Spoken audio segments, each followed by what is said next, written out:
उनके मुंह में घी शक्कर। और ये मैं क्यों कह रहा हूं? क्योंकि उन्होंने बार बार ढोल पीटा था 1/3 सरकार। इससे बड़ा सत्य क्या हो सकता है कि हमारे 10 साल हुए हैं, 20 और बाकी है। 1/3 हुआ है, 1/3 हुआ है, 2/3 बाकी। और इसलिए उनकी इस भविष्यवाणी को लिए मैं उनके मुंह में घी सकता।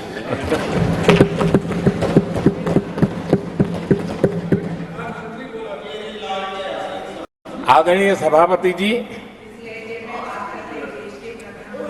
10 वर्षों के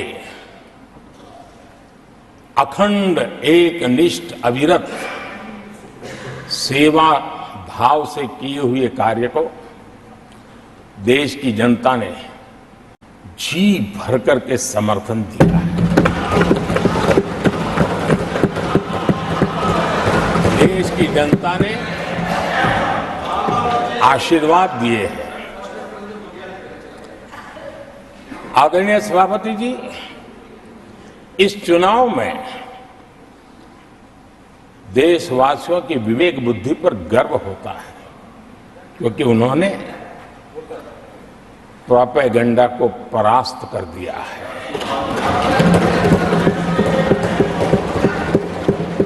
देश की जनता ने परफॉर्मेंस को प्राथमिकता दी है। भ्रम की राजनीति को देशवासियों ने ठुकराया है और भरोसे की राजनीति पर विजय की मोहर लगा।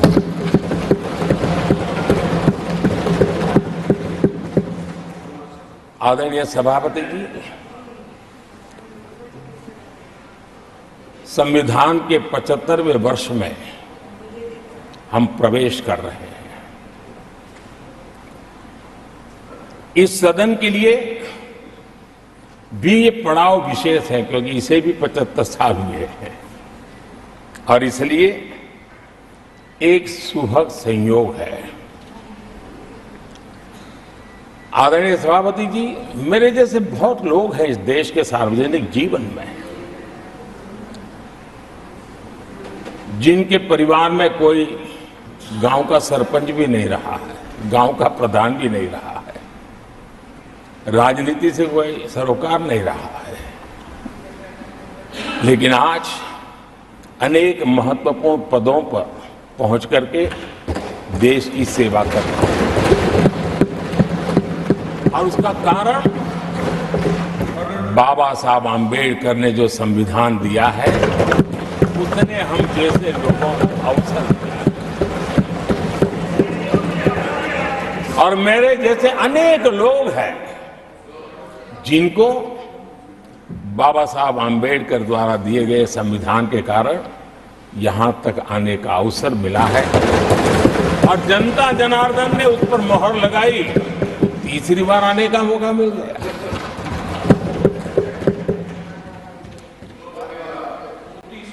आदरणीय सभापति जी, संविधान हमारे लिए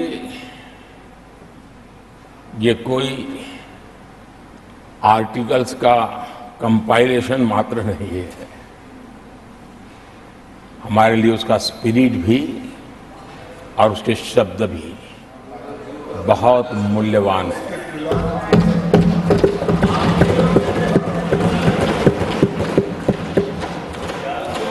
और हमारा मानना है कि किसी भी सरकार के लिए,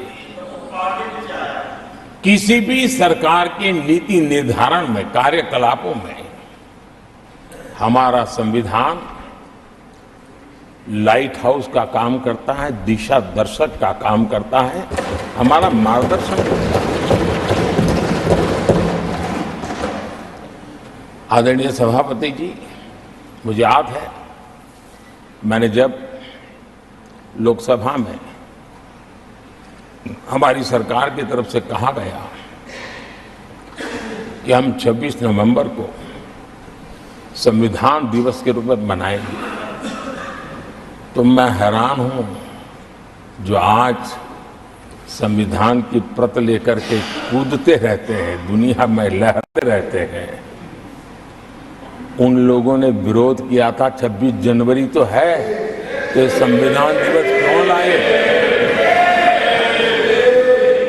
और आज संविधान दिवस के माध्यम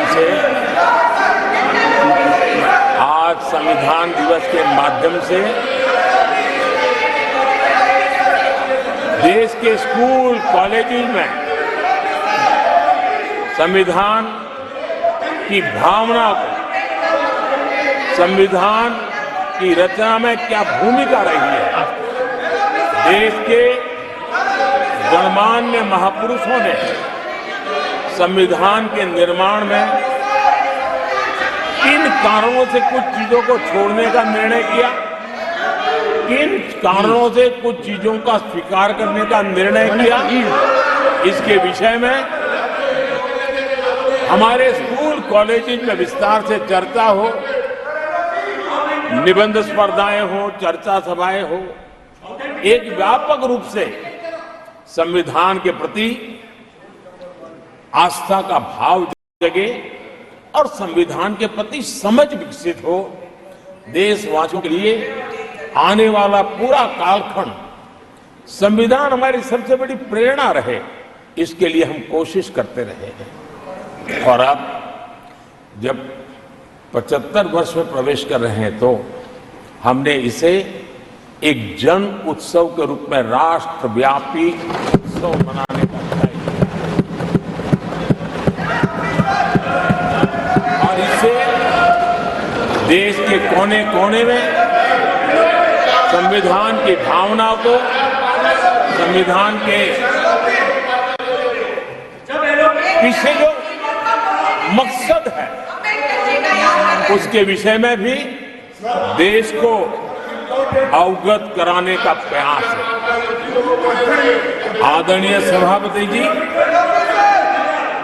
देश की जनता ने हमें तीसरी बार जो अवसर दिया है वो अवसर विकसित भारत, आत्मनिर्भर भारत, इस यात्रा को मजबूती देने के लिए, इस संकल्प को सिद्धि तक ले जाने के लिए हमें देश के कोटि कोटि जनों ने आशीर्वाद दिए हैं।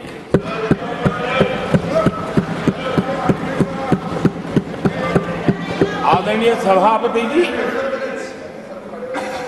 ये चुनाव 10 वर्ष की सिद्धियों पर तो मोहर है ही, लेकिन ये चुनाव भविष्य के संकल्पों के लिए भी देश की जनता ने हमें चुना,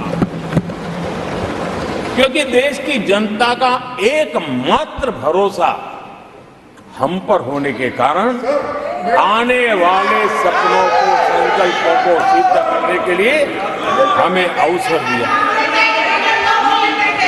आदरणीय सभापति जी, देश भली भांति जानता है, देश ने पिछले 10 वर्षों में हमारे देश की अर्थव्यवस्था को 10 नंबर से 5 नंबर पर पहुंचाने में सफलता पाई और जैसे जैसे नंबर निकटता की सिद्धि की ओर पहुंचता है, एक की तरफ पहुंचता है, तो चुनौतियां भी बढ़ती हैं और कोरोना के कठिन कालखंड के बावजूद,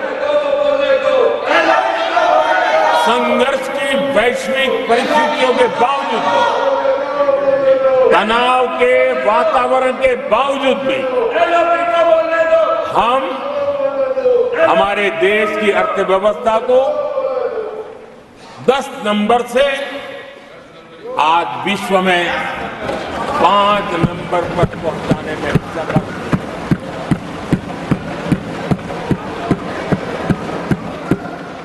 इस बार देश की जनता ने हमें रिकॉर्ड में 5 नंबर से समय 1 मिनट दीजिए। 3 नंबर की इकोनॉमी पर पहुंचाने के लिए जनादेश दिया है और मुझे पक्का विश्वास है शांति कि से देश की जनता ने हमें जो जनादेश दिया है, हम भारत की अर्थव्यवस्था को विश्व के टॉप 3 में पहुंचा के रहेंगे।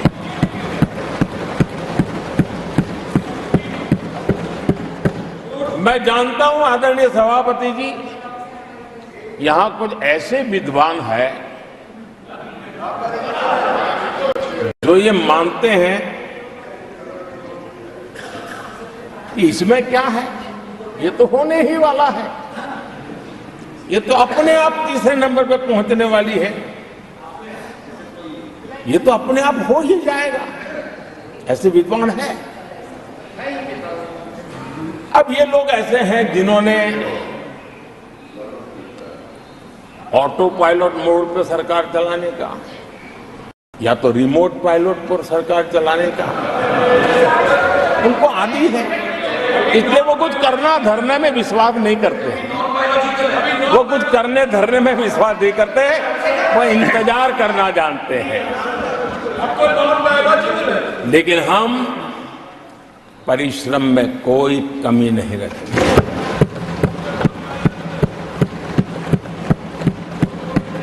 आने वाले वर्षों में पिछले 10 वर्षों में हमने जो किया है उसको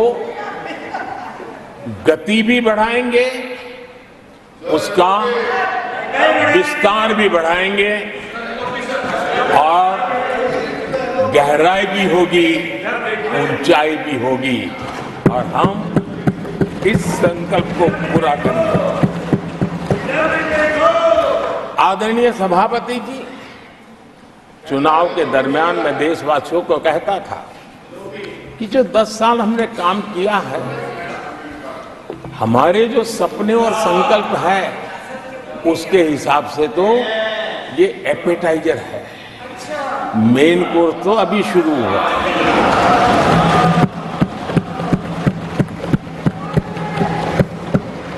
आदरणीय सभापति जी,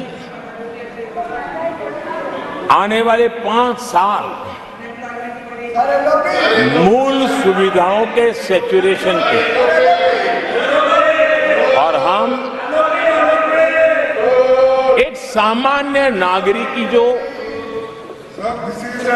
रोजमर्रा की जिंदगी की आवश्यकताएं होती हैं, एक गरिमापूर्ण जीवन जीने के लिए जिन व्यवस्थाओं की, जिन सुविधाओं की, जिस प्रकार के गवर्नेंस की आवश्यकताएं होती हैं, हम इन मूलभूत सुविधाओं के सैचुरेशन का युग के रूप में उसको परिवर्तित करना चाहते हैं।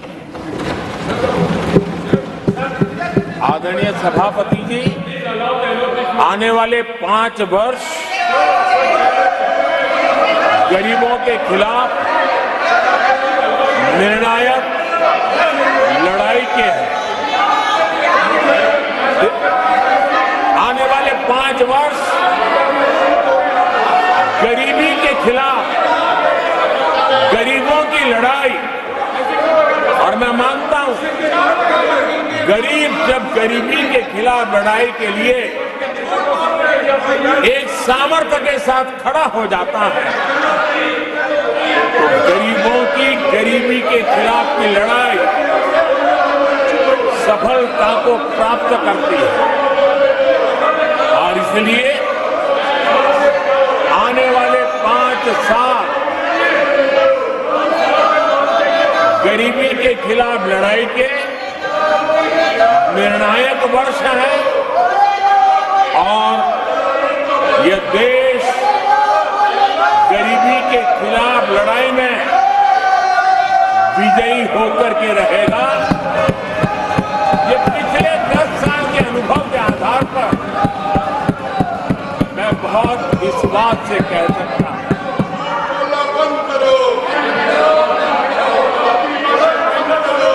आदरणीय सभापति जी, जब देश दुनिया की तीसरी बड़ी इकोनॉमी बनेगा तो इसका लाभ, इसका प्रभाव जीवन के हर क्षेत्र पर पड़ने वाला है। विकास के विस्तार के अनेक अवसर उपलब्ध होने वाले हैं और इसलिए जब हम दुनिया की तीसरे नंबर की इकोनॉमी बनेंगे तब भारत के हर स्तर पर सकारात्मक प्रभाव तो होगा, लेकिन वैश्विक परिवेश में अभूतपूर्व प्रभाव पैदा होने वाला है।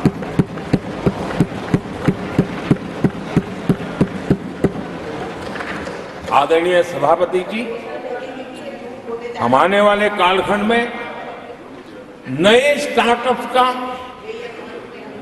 नई कंपनियों का वैश्विक उभार देख रहे हैं और मैं देख रहा हूं कि आने वाले कालखंड में हमारे टियर 2, टियर 3 सिटीज भी ग्रोथ इंजन की भूमिका में देश में बहुत बड़ा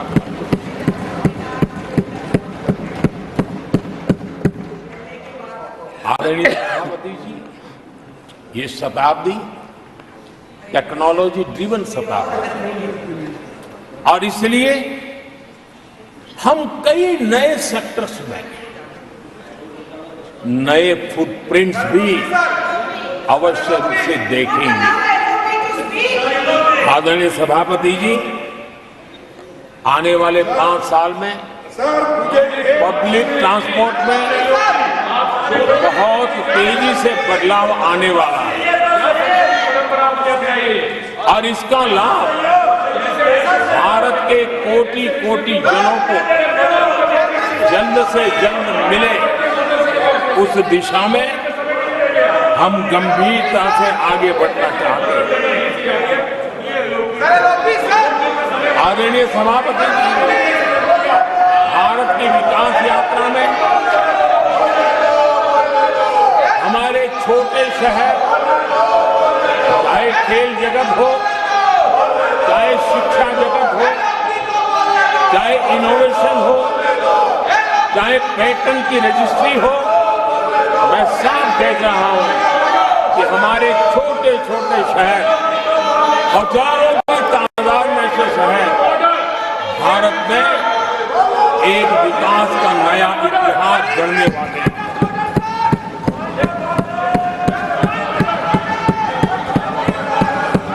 आदरणीय सभापति जी, मैंने पहले भी कहा है कि भारत के विकास यात्रा में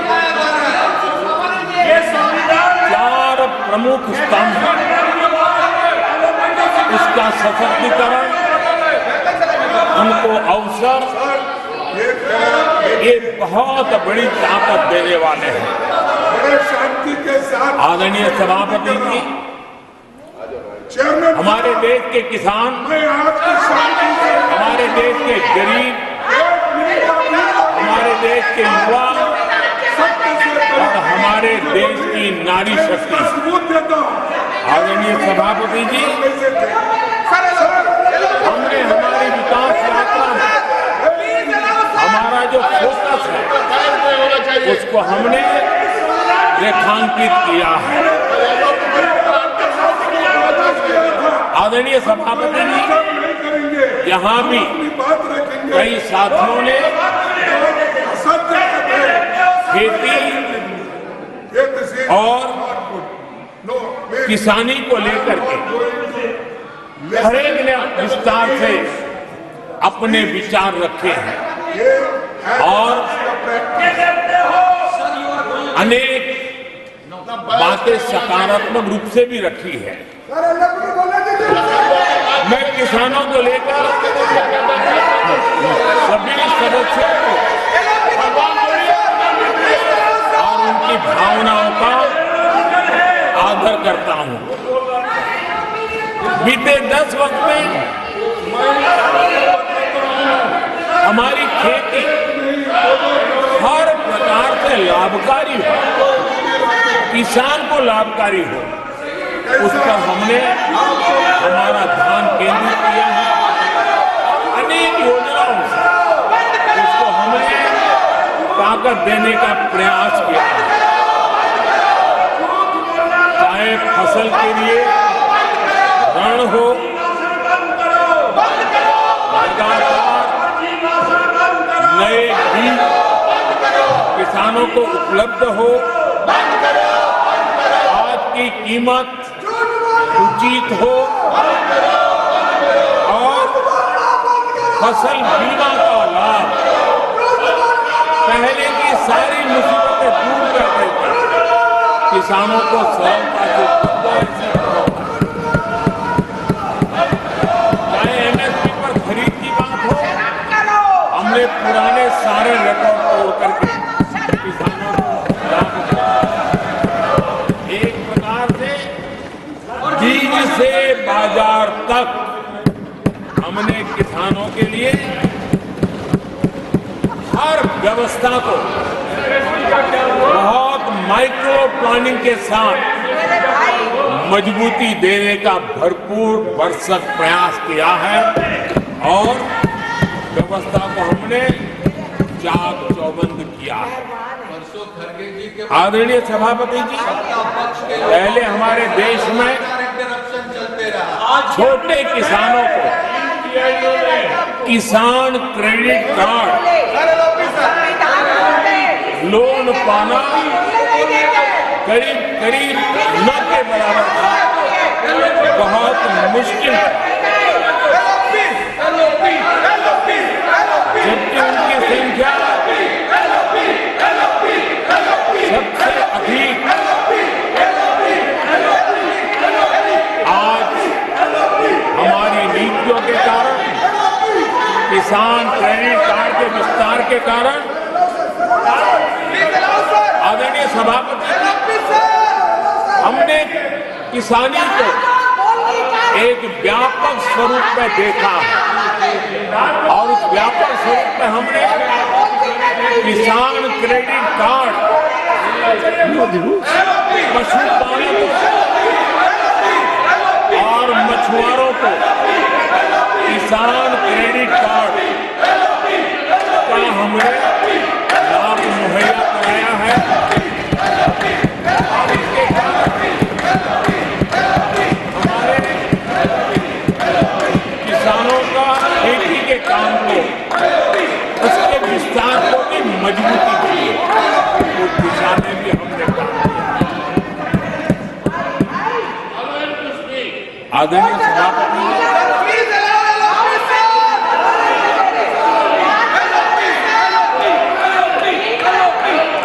कांग्रेस के कार्यकाल में 10 साल में एक बार किसानों की कर्ज माफी की बहुत डोल पीटे गए और एक बढ़ चढ़ करके बातें बता करके किसानों को गुमराह करने का भरसक प्रयास किया गया था।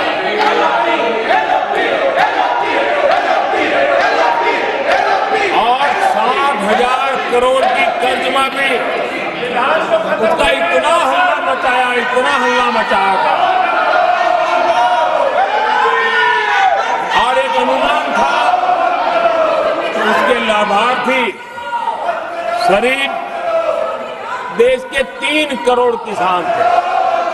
सामान्य गरीब छोटे किसान का तो उसमें नामो निशान नहीं था। जिसको सबसे जरूरत थी, इसकी उनकी योजना में कोई परवाह नहीं थी। और उन तक कोई लाभ पहुंच भी नहीं पाया था। लेकिन आदरणीय सभापति जी, जब किसान कल्याण हमारी सरकार के हृदय में, केंद्र में हो, तो नीतियां कैसी बनती है, कल्याण कैसे होता है, लाभ कैसे पहुंचता है, उसका मैं इस सदन को उदाहरण देना चाहता हूं। आदरणीय सभापति जी, हमने प्रधानमंत्री किसान सम्मान योजना चलाई और पीएम किसान सम्मान योजना का लाभ This conduct is not appropriate. I 10 crore किसानों को हुआ है unparliamentary practice. और सिर्फ 6 साल में हमने Please take your seat. 3 lakh crore रुपए To take their seats. हम किसानों को दे चुके It हैं। is unbecoming of your conduct. आदरणीय सभापति जी, Unbecoming of your conduct.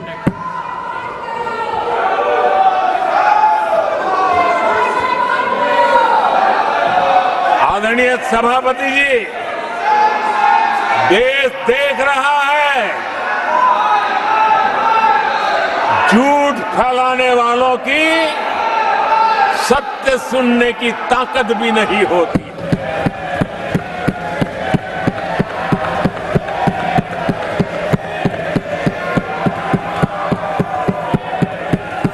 जिनका सत्य से मुकाबला करना, इसके लिए जिनके हौसले नहीं है, वो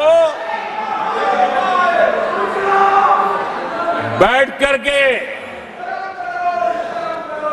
इतनी चर्चा के बाद उन्होंने उठाए हुए सवालों के जवाब भी सुनने की हिम्मत नहीं है। इन्होंने ये अपर हाउस को अपमानित कर रहे हैं। इस अपर हाउस की महान परंपरा को अपमानित कर रहे हैं। आदरणीय सभापति जी, देश की जनता ने हर प्रकार से उनको इतना पराजित कर दिया है कि अब उनके पास गली मोहल्ले में चीखने के सिवाय कुछ बचा नहीं। नारेबाजी, हो हल्ला और मैदान छोड़ के भाग जाना, यही उनके नसीब में लिखा हुआ है। माननीय सदस्यगण, अत्यंत दर्दनाक, पीड़ादायक, अमर्यादित आचरण से देखकर मैं हूं। शासन तीसरे निरंतर लगातार काल में है, 6 दशक के बाद। मैंने चर्चा की और मैंने अनुरोध किया कि प्रतिपक्ष के नेता को बिना बेरोक टोक बोलने का सुअवसर दिया। आज वो सदन छोड़कर नहीं गए हैं, मर्यादा छोड़कर गए हैं। आज उन्होंने मुझे पीठ नहीं दिखाई है, भारत के संविधान को पीठ दिखाई है। आज उन्होंने मेरा अनादर और आपका अनादर नहीं किया है, उस शपथ का अनादर किया है जो संविधान के तहत ली है। भारत के संविधान की इससे बड़ी अपमानित बात नहीं हो सकती। ऐसा कैसे हो सकता है? House of elders, the upper house, हमें देश का मार्गदर्शन करना है। मैं उनके आचरण की भर्त्सना करता हूं। देश के 140 करोड़ लोग इसे हाथ होंगे। सदन का मतलब है सत्ता पक्ष की बात सुनो जब आपने अपनी पूरी बात कह दी। माननीय सदस्यगण, आप सब जानते हैं कल देर रात तक चर्चा रखी गई, हर सदस्य को मौका दिया गया। it is an occasion where they have challenged Indian Constitution. They have outraged the spirit of Indian Constitution. They have disregarded the oath they have undertaken. मैं इस कुर्सी पर बैठकर इतना दुखी हूं कि भारत के संविधान का इतना बड़ा अपमान, इतना बड़ा मजाक। भारत का संविधान हाथ में रखने की किताब नहीं है, जीने की किताब है। मैं आशा करता हूं कि वो आत्मचिंतन करेंगे, मंथन करेंगे, अपने दिल को टटोलेंगे और कर्तव्य पर आएंगे। माननीय प्रधानमंत्री जी,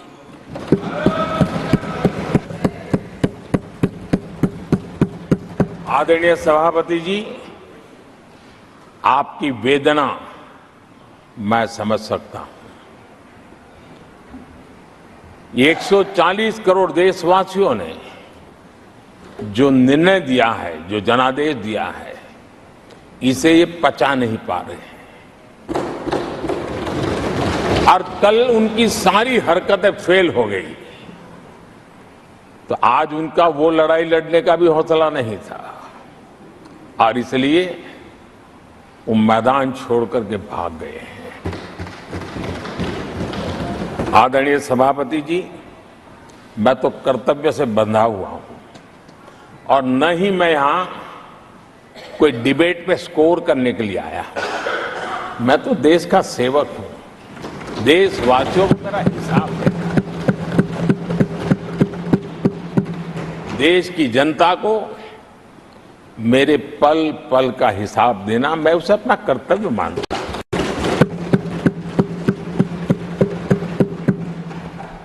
आदरणीय सभापति जी, वैश्विक परिस्थितियां ऐसी पैदा हुई कि फर्टिलाइजर के लिए बहुत बड़ा संकट पैदा हुआ।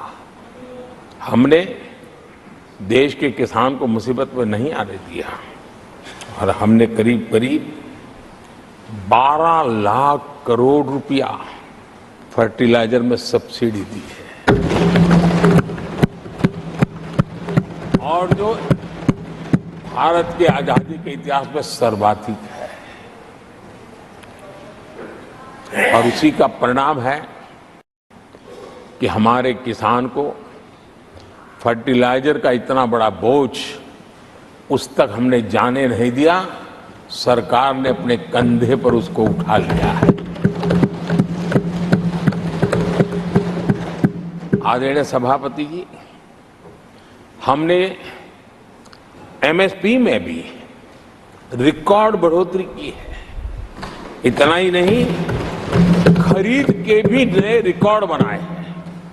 पहले एमएसपी की घोषणा होती थी लेकिन किसानों से कुछ भी लिया नहीं जाता था, बातें बताई जाती थी।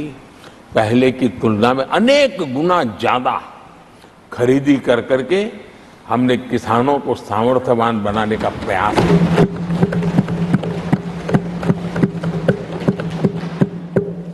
आदरणीय सभापति जी, 10 वर्षों में हमने कांग्रेस सरकार की तुलना में धान और गेहूं किसानों तक 2.5 गुना अधिक पैसा पहुंचाया और हम आने वाले 5 साल सिर्फ इसी का इंक्रीमेंटल वृद्धि करके रुकना नहीं चाहते।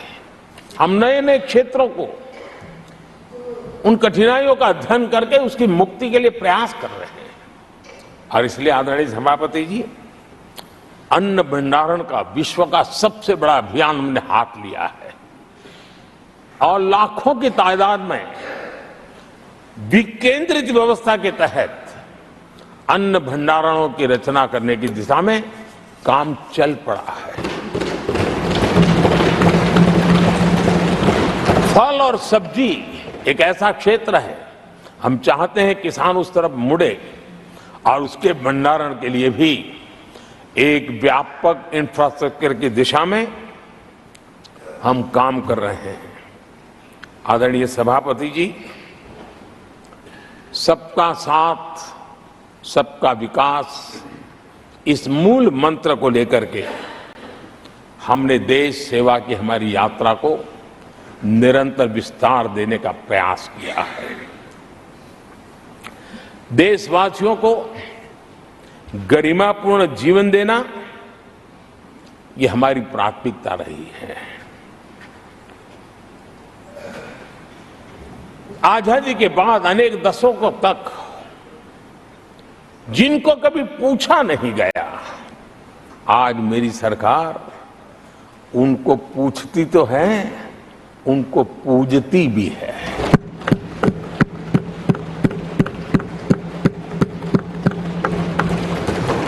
हमारे दिव्यांग भाई बहनों के साथ हमने मिशन मोड में उनकी कठिनाइयों को समझ करके माइक्रो लेवल पर उसको एड्रेस करने का प्रयास किया है और व्यवस्थाएं विकसित करने का प्रयास किया है ताकि वे गरिमापूर्ण जीवन जी सकें और कम से कम किसी का सहारा उनको लेना पड़े, इस दिशा में हमने काम किया है। आदरणीय सभापति जी, हमारे समाज में किसी न किसी कारणवश एक उपेक्षित वर्ग, यानी एक प्रकार से समाज में बार बार हरदूत होने वाला वर्ग, वो ट्रांसजेंडर वर्ग है। हमारी सरकार ने ट्रांसजेंडर साथियों के लिए कानून बनाने का काम किया है और जब पश्चिम की दुनिया के लोग ये सुनते हैं तो उनको भी गर्व होता है, जब भारत इतना प्रोग्रेसिव है, भारत की तरफ बड़े गर्व की नजर से देखा जाता है। हमने उनको मुख्य धारा में लाने का प्रयास शुरू किया है। आपने देखा होगा पद्मा अवार्ड में भी ट्रांसजेंडर को देने में हमारी सरकार आगे आई। आदरणीय सभापति जी, हमारे गुमंत जनजातीय समुदाय, हमारे गुमंत साथी, हमारे बंजारा परिवार, उनके लिए एक अलग कल्याण बोर्ड बनाया है ताकि उनकी आवश्यकताओं को हम एड्रेस कर सकें और उनको भी एक स्थायी, सुरक्षित और संभावनाओं वाला जीवन प्राप्त हो, उस दिशा में हम काम कर रहे हैं। आदरणीय सभापति जी, हम एक शब्द लगातार सुनते आए हैं, पीबीटीजी, पीबीटीजी, पीबीटीजी। हमारे जनजातीय समूह में ये सबसे पीछे रहा हुआ और आजादी के इतने सालों के बाद भी जिन्होंने उनको निकट से देखा होगा, पता चलता है कि कैसी हालत में जीते हैं। उनकी तरफ किसी ने नहीं देखा। हमने एक विशेष व्यवस्था की है और पीएम जनमन योजना के तहत 24,000 करोड़ रुपए, ये समुदाय बिखरा हुआ है, छोटी संख्या में है, वोट की उनकी ताकत नहीं है और यहां देश की परंपरा है जिसकी वोट की ताकत है उसी की चिंता करना, लेकिन समाज के ऐसे अति पिछड़े लोगों की कोई चिंता नहीं करता था। हमने वो चिंता की है क्योंकि हम वोट की राजनीति नहीं करते हैं, हम विकास की राजनीति करते हैं। आदरणीय सभापति जी, हमारे देश में पारंपरिक पारिवारिक कौशल्य भारत की विकास यात्रा का और व्यवस्था का एक अंग रहा है। जो हमारा विश्वकर्मा समूह है, जिनके पास परंपरागत से हुनर है और जो समाज की आवश्यकताओं को पूरी करता है, लेकिन उनको कभी एड्रेस नहीं किया गया। हमने करीब करीब 13,000 करोड़ रुपए की योजना से विश्वकर्मा समुदाय को आधुनिकता की तरफ ले जाना, उनके अंदर प्रोफेशनलिज्म आई।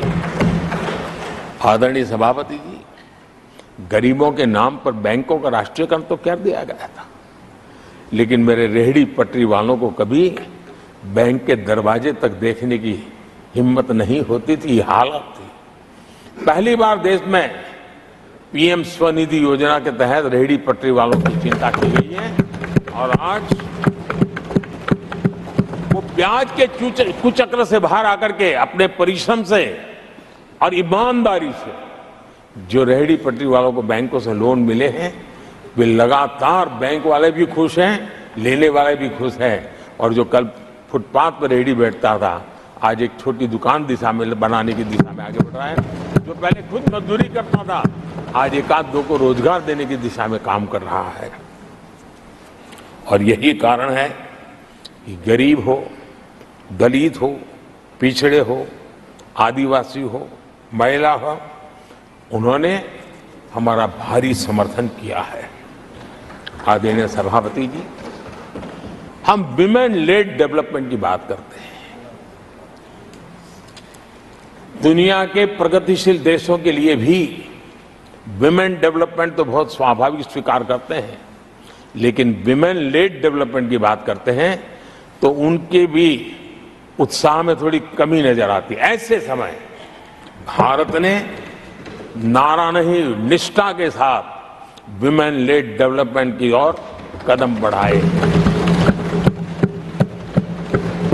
और महिला सशक्तिकरण का लाभ आज दिख रहा है, हर क्षेत्र में दिख रहा है और भारत की विकास यात्रा में वो कंट्रीब्यूट कर रहा है। मैं आदरणीय सांसद सुधा मूर्ति जी का आभार व्यक्त करता हूं कि कल उन्होंने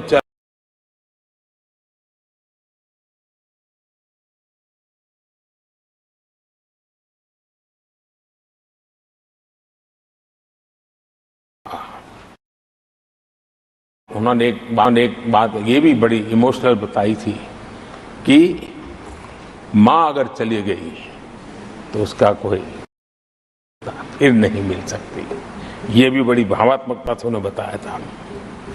विमेन हेल्थ, सैनिटेशन, वेलनेस पर हमने एक प्रायोरिटी सेक्टर के लिए आपने काम किया। आदरणीय सभापति जी, टॉयलेट हो, सैनिटरी पैड्स हो, गैस, प्रेगनेंसी के दौरान वैक्सीनेशन की व्यवस्था हो और इसका फायदा हमारे देश की माताओं बहनों को मिला है। आदरणीय सभापति जी, आरोग्य के साथ साथ महिलाएं आत्मनिर्भर बने, उस दिशा में भी हम लगातार काम कर रहे हैं। बीते वर्षों में हमने जो 4 करोड़ घर बनाए हैं, उसमें से ज्यादातर घर हमने महिलाओं के नाम पर रखे। बैंकों में खाते खुलने से, मुद्रा और सुकन्या समृद्धि जैसी योजना से आर्थिक फैसलों में महिलाओं की भूमिका भी बढ़ी है, भागीदारी भी बढ़ी है और एक प्रकार से वो परिवार में भी अब निर्णय प्रक्रिया का हिस्सा बनने लगी है। आदरणीय सभापति जी, विमेन सेल्फ हेल्प ग्रुप्स, उससे जुड़ी 10 करोड़ बहनें, उनका आत्मविश्वास तो बढ़ा ही बढ़ा है, उनकी आय भी बढ़ी है। अभी तक 1 करोड़ बहनें जो ये सेल्फ हेल्प ग्रुप में काम करती हैं, छोटा छोटा गांव में कारोबार करती है, मिल करके करती है, किसी गांव वालों की भी नजर नहीं जाती इनकी तरफ। आज मैं बड़े गर्व से कह सकता हूं कि उन्हीं में से 1 करोड़ बहनें लखपति दीदी बनी और हम आने वाले समय में ये आंकड़ा 3 करोड़ बहनों को लखपति दीदी बनाने की दिशा में बढ़ा रहे हैं। आदरणीय सभापति जी, सरकार का प्रयास है कि हर नए सेक्टर को हमारी महिलाएं लीड करें, वो अगुवाई करें, उस दिशा में हम प्रयास कर रहे हैं। नई टेक्नोलॉजी आती है, लेकिन महिलाओं के नसीब बहुत आखिर में आती है। हमारी कोशिश है कि नई टेक्नोलॉजी का पहला अवसर हमारी महिलाओं के हाथ लगे और वे इसको और इसी के तहत नमो ड्रोन दीदी ये अभियान बहुत सफलतापूर्वक आगे बढ़ा है और आज गांव में किसानों को मदद करने का टेक्नोलॉजी के माध्यम से काम गांव की हमारी महिलाएं कर रही है। और मैं जब उनसे बात कर रहा था मुझे कह रही है, अरे साहब हम लोग कभी साइकिल भी नहीं चलाना जानते थे, आपने हमें पायलट बना दिया है और पूरा गांव हमें पायलट दीदी के नाम से जानने लगा। और इस गरिमापूर्ण बात उनके जीवन में आगे बढ़ने के लिए बहुत बड़ी ताकत बन जाता है, एक बहुत बड़ा ड्राइविंग फोर्स बन जाता है। आदरणीय सभापति जी, देश का दुर्भाग्य है कि ऐसे संवेदनशील मामलों में भी राजनीति जब होती है तब देशवासियों को, विशेषकर महिलाओं को अकल्प पीड़ा होती है। ये जो महिलाओं के साथ होते अत्याचार में विपक्ष का जो सिलेक्टिव रवैया है, ये सिलेक्टिव रवैया बहुत ही चिंताजनक है। आदरणीय सभापति जी, मैं आपके माध्यम से देश को बताना चाहता हूं, मैं किसी राज्य के खिलाफ नहीं बोल रहा हूं, न ही मैं कोई राजनीतिक स्कोर करने के लिए बोल रहा हूं, लेकिन कुछ समय पहले मैंने बंगाल से आई कुछ तस्वीरों को सोशल मीडिया पे वीडियो देखा। एक महिला को वहां सरेआम सड़क पर पीटा जा रहा है। वो बहन चीख रही है, लेकिन वहां खड़े हुए कोई उसकी मदद के लिए नहीं आ रहा है, वीडियो बनाने में लगे हुए हैं। और जो घटना संदेश खली में हुई, जिसकी तस्वीरें रोंगटे खड़े करने वाली है, लेकिन बड़े बड़े दिग्गज, मैं सुन रहा हूं कल से, इसके लिए पीड़ा उनके शब्दों में भी नहीं झलक रही है। इससे बड़ा शर्मिंदगी का दुखद चित्र क्या हो सकता है? और जो अपने आप को बहुत बड़े प्रगतिशील नारी नेता मानते हैं, वो भी मुंह पे ताले लगा करके बैठ गए, क्योंकि संबंध उनके राजनीतिक जीवन से जुड़े किसी दल से है या उस राज्य से है। और इसलिए आप महिलाओं पर हो रही पीड़ा को चुपचाप हो जाए। आदरणीय सभापति जी, मैं समझता हूं कि जिस प्रकार से दिग्गज लोग भी ऐसी बातों को नजरअंदाज करते हैं, तब देश को तो पीड़ा होती है, हमारी माताओं बहनों को ज्यादा पीड़ा होती है। आदरणीय सभापति जी, राजनीति इतनी सिलेक्टिव हो और जहां उनकी राजनीति को अनुकूल नहीं होता है तो इनको साफ सूंघ जाता है, ये बहुत चिंता का विषय है। आदरणीय सभापति जी, भारत की जनता ने तीसरी बार पूर्ण बहुमत की स्थिर सरकार चुनकर देश में तो स्थिरता और निरंतरता को तो आदेश दिया ही है, लेकिन इस चुनाव के नतीजों ने विश्व को आश्वस्त किया है। आदरणीय सभापति जी,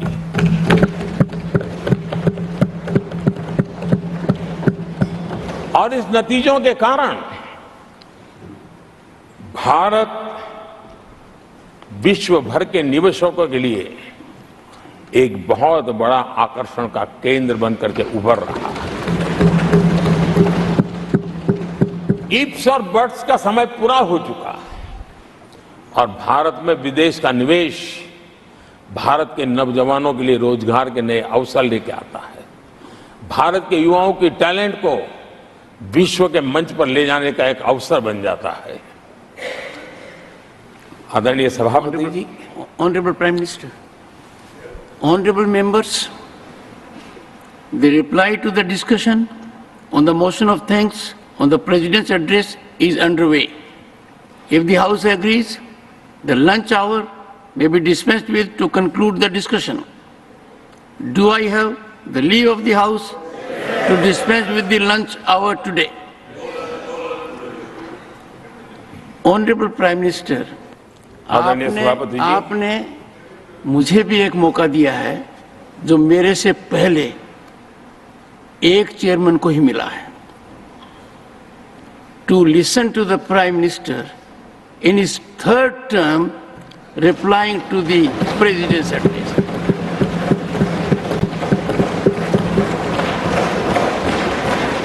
और आपसे इंस्पिरेशन लेकर आप देखिए, टेबल के ऊपर हमने पुरुषों का 1/3 रिजर्वेशन कर दिया है। ऑनरेबल प्राइम मिनिस्टर, आदरणीय सभापति जी, वैश्विक अर्थव्यवस्थाओं में संतुलन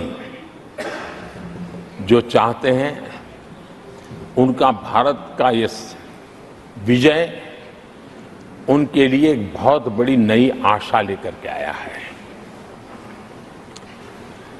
आज विश्व पारदर्शिता पर भरोसा करती है और भारत उसके लिए एक बहुत ही श्रेष्ठ भूमि के रूप में उभर रहा है। आदरणीय सभापति जी, इस चुनाव नतीजों से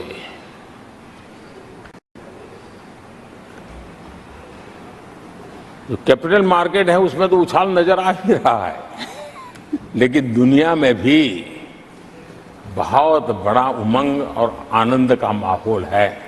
मैं अपने व्यक्तिगत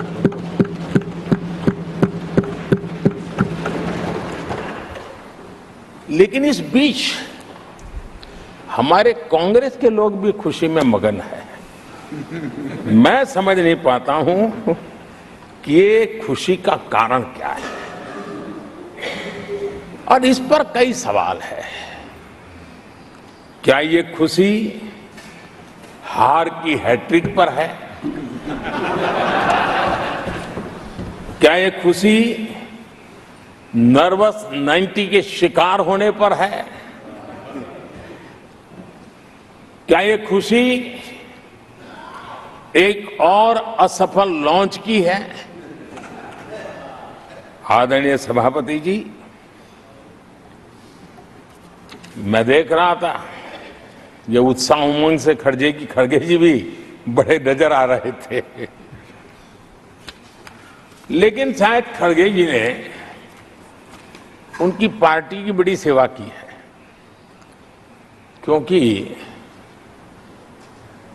जो ये पराजय का ठिकरा जिन पर फूटना चाहिए था उनको उन्होंने बचा लिया और खुद दीवार पर के खड़े हो गए।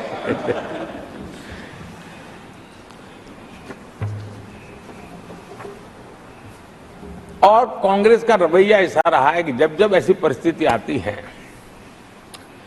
तो दलित को, पिछड़े को ही ये मार झेलनी पड़ती है और वो परिवार बच निकल जाता है। इसमें भी यही नजर आ रहा है। इन दिनों आपने देखा होगा लोकसभा में स्पीकर के चुनाव का मसला हुआ, उसमें भी पराजय तो तय थी, लेकिन आगे किसको किया? तो एक दलित को बड़ी चलाने के लिए खेल खेला उन्होंने। उनको मालूम था कि वो पराजित होने वाले, लेकिन उन्हीं को आगे किया। राष्ट्रपति उपराष्ट्रपति पद के चुनाव थे तो 2022 में उन्होंने उपराष्ट्रपति पद के लिए सुशील कुमार शिंदे जी को आगे किया, उनको मरवा दिया। दलित मरे, उनका कुछ जाता नहीं है। 2017 में हार तय थी तो उन्होंने मीरा कुमार को लगा दिया। पराजय हुआ, उनको पराजय झेलना पड़ा। कांग्रेस की एससी, एसटी, ओबीसी ये विरोधी मानसिकता है, जिसके कारण ये पूर्व राष्ट्रपति श्री रामनाथ कोविंद जी का अपमान करते रहे। इसी मानसिकता के कारण देश की पहली आदिवासी महिला राष्ट्रपति को भी उन्होंने अपमानित करना, विरोध करने में कोई कमी नहीं दी और ऐसे शब्दों का प्रयोग किया जो कोई नहीं कर सकता है। आदरणीय सभापति जी, ये संसद, ये उच्च सदन सार्थक वाद विवाद संवाद और इस मनोमंथन में से अमृत निकाल करके देशवासियों देने के लिए है। ये देश का सबसे बड़ा मंच माना जाएगा। लेकिन जब मैंने कई वरिष्ठ नेताओं की बातें सुनी पिछले 2 दिन में, सिर्फ मुझे ही नहीं पूरे देश को निराशा हुई है। यहां कहा गया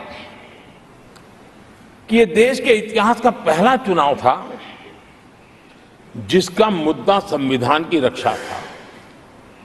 मैं जरा उन्हें याद कराना चाहता हूं,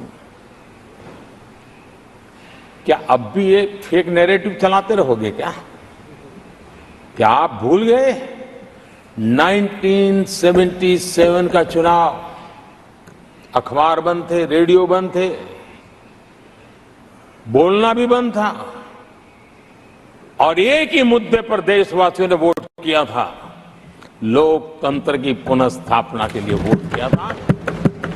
संविधान की रक्षा के लिए पूरे विश्व में इससे बड़ा कोई चुनाव नहीं हुआ है और भारत के लोगों की रगों में लोकतंत्र किस प्रकार से जीवित है वो 1977 के चुनाव ने दिखा दिया। लेकिन आप गुमराह कर रहे हो देश को। मैं मानता हूं कि संविधान की रक्षा का वो सबसे बड़ा चुनाव था और उस समय देश की विवेक बुद्धि ने संविधान की रक्षा के लिए उस समय सत्ता पर बैठे हुए लोगों को उखाड़ करके फेंक दिया था। और इस बार अगर संविधान की रक्षा का चुनाव था तो देशवासियों ने संविधान की रक्षा के लिए हमें योग्य पाया है। संविधान की रक्षा के लिए देशवासियों को हम पर भरोसा है। कहां अगर संविधान की रक्षा कोई कर सकता है तो यही लोग कर सकते हैं और देशवासियों ने हमें जनादेश दिया है। आदरणीय सभापति जी,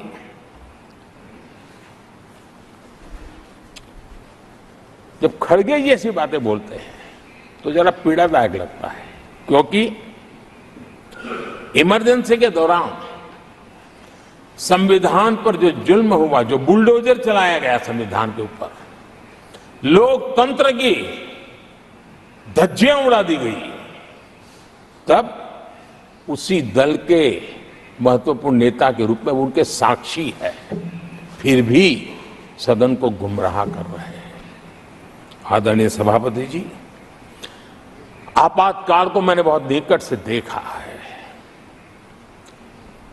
करोड़ों लोगों को कल्पना भार की यातनाएं दी गई है, उनका जीना मुश्किल कर दिया गया था और जो संसद के अंदर होता था वो तो रिकॉर्ड पर है। भारत के संविधान की बातें करने वालों को मैं पूछता हूं, जब आपने लोकसभा को 7 साल चलाया था, लोकसभा का कार्यकाल 5 साल है, वो कौन सा संविधान था जिसको लेकर के आपने 7 साल तक सत्ता की मौज ली और लोगों पर जुल्म करते रहे? और आप संविधान हमें सिखाते हो? आदरणीय सभापति जी,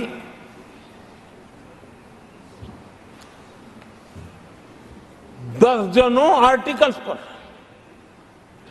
यानी संविधान की आत्मा को छिन्न विच्छिन्न करने का पाप इन्हीं लोगों ने उस कालखंड में किया था। 38वां, 39वां और 42वां संविधान संशोधन, और उस संशोधन में यानी मिनी कॉन्स्टिट्यूशन, यानी मिनी कॉन्स्टिट्यूशन के रूप में जाता था। ये सब क्या था? आपके मुंह में संविधान की रक्षा शब्द शोभा नहीं देता है। ये पाप कर करके आप बैठे हुए लोग हो। इमरजेंसी में पिछली सरकार में 10 साल ये कैबिनेट में थे खड़गे जी, क्या हुआ था? प्रधानमंत्री संवैधानिक पद है, प्रधानमंत्री के पद के ऊपर एनएसी बैठ जाना, ये कौन से संविधान में से लाए थे व्यवस्था? किस संविधान में से बनाया था आप लोगों ने? आपने देश के प्रधानमंत्री पद की गरिमा को चकनाचूर कर दिया था और रिमोट पायलट बनकर के आप उसके माथे पर बैठ गए थे। कौन सा संविधान आपको अनुमति देता है?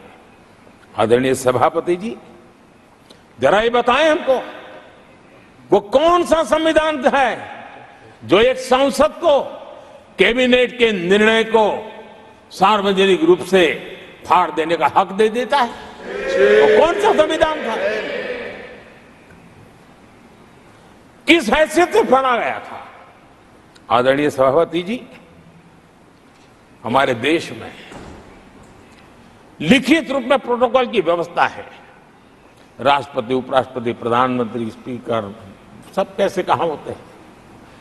कोई मुझे बताएं कि संविधान की मर्यादाओं को तार तार करके प्रोटोकॉल में एक परिवार को प्राथमिकता कैसे दी जाती थी? कौन सा संविधान था?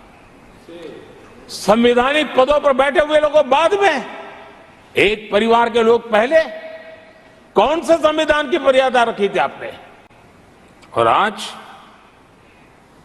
संविधान की बातें करते हैं, संविधान लहराते हैं, जय संविधान कहते हैं। अरे आप लोग तो India is Indira, Indira is India के नारे लगा करके जिए हो। आपको संविधान की कोई आदर भाव कभी व्यक्त कर नहीं पाए हो। आदरणीय सभापति जी, मैं बहुत गंभीरता से कह रहा हूं कि देश में कांग्रेस संविधान की सबसे बड़ी विरोधी है।